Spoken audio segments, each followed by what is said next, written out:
Friends, ಈ ಘಟನೆ ಆಗಿರೋದು ನಾರ್ತ್ ಇಂಡಿಯಾದಲ್ಲಿ.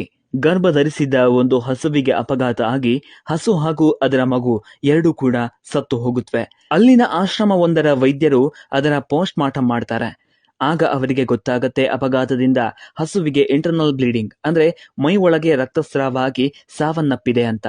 ಫ್ರೆಂಡ್ಸ್, ಇಲ್ಲಿ ನೋವಿನ ಸಂಗತಿ ಅಂದ್ರೆ ಪೋಸ್ಟ್ ಮಾರ್ಟಮ್ ಮಾಡಿದಾಗ ವೈದ್ಯರಿಗೆ ಹಸುವಿನ ಹೊಟ್ಟೆಯಲ್ಲಿ 20ರಿಂದ 25 ಕೆಜಿ ತೂಕದ ಪ್ಲಾಸ್ಟಿಕ್ ಮುದ್ದೆ ಸಿಕ್ಕಿದೆ.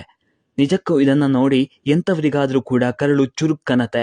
ಎಲ್ಲೆಲ್ಲಿ ಪ್ಲಾಸ್ಟಿಕ್ ಅನ್ನ ಬೇಕಾಬಿಟ್ಟಿ ಎಸಿತಾರೋ ಅಲ್ಲೆಲ್ಲ ಇದೇ ರೀತಿ ಜಾನುವಾರುಗಳು ಪ್ಲಾಸ್ಟಿಕ್ ತಿಂತಾ ಇವೆ. ಇದರಿಂದ ಎಷ್ಟೋ ಜಾನುವಾರುಗಳು ಸತ್ತೋಗ್ತಾ ಇವೆ ಕೂಡ.